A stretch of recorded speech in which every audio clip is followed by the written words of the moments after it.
Gandhis in trouble as ED tightens the noose around their neck. Fresh summons, which is being issued by the Enforcement Directorate to both mother and son, Sonia Gandhi and Rahul Gandhi, in the National Herald case, may put the party and the dynasts in embarrassment. In fact, Sonia Gandhi is on bail, and many political analysts feel that itself is an admission of the guilt, notwithstanding the bold statements being made by some senior leaders, including Manu Singh Sanghvi and others. The ED summoned Sonia Gandhi on June 8th and Rahul Gandhi on June 2nd. A revived summons was issued by ED as Rahul Gandhi was reportedly not in India. Interestingly, no sooner than the ED issued summons, Sonia Gandhi reportedly tested COVID positive and had gone into isolation, according to the party spokesperson Randeep Surjewala. He, however, made it clear that his leader Sonia Gandhi will adhere to the ED summons and will appear on June 8th. Contrary to this, there is no confirmation of Rahul Gandhi's appearance before June 13th. The Income Tax Department had also slapped Rs 410 crore penalty, according to the BJP leader Subramanian Swamy, who is the petitioner. It was in 2012 that the BJP leader and advocate Subramanian Swamy filed a complaint before a trial court alleging that some Congress leaders were involved in cheating and breach of trust in the acquisition of Associated Journalists Limited by Young India Limited, YIL.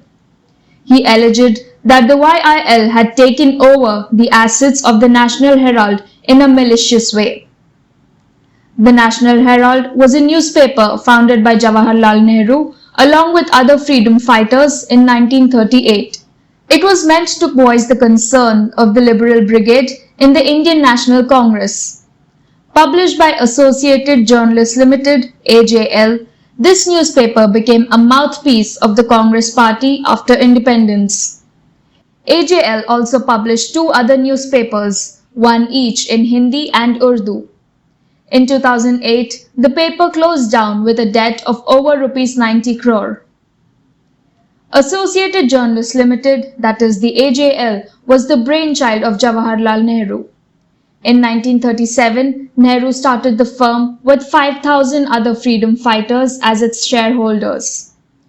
The company did not belong to any person in particular. In 2010, the company had 1,057 shareholders. It incurred losses and its holdings were transferred to Young India in 2011. AJL published the National Herald newspaper in English, Qawmi Awaz in Urdu and Navjeevan in Hindi until 2008. On January 21, 2016, AJL decided to relaunch these three dailies. Young India Limited was set up in 2010 with Rahul Gandhi, then a General Secretary of the Congress Party, as the director. While Rahul Gandhi and his mother Sonia held 76% of the company's shares, the remaining 24% were held by the Congress leaders Motilal Vora and Oscar Fernandes. The company is said to have no commercial operations.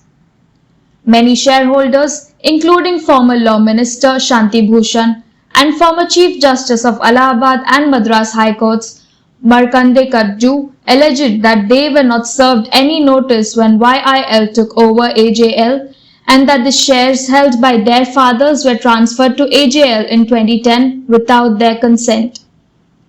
Who has been named in the National Herald case by Subramanian Swamy? Sonia Gandhi, Rahul Gandhi, Motilal Vora, Oscar Fernandes, journalist Suman Dubey, and technocrat Sam Pitroda have been named in Swamy's National Herald case. Subramanian Swamy claims that YIL took over the assets of the defunct print media outlet in a malicious manner to gain profit and assets worth over Rs 2,000 crore.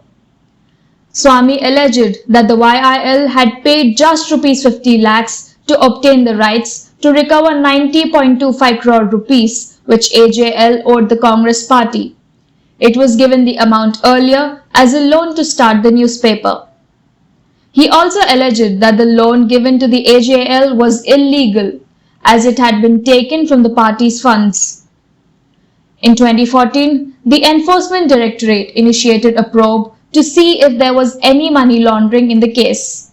On 18 September 2015, it was reported that the Enforcement Directorate had reopened its investigation in the National Herald case. This is MS Purthy for Orange News 9 TV.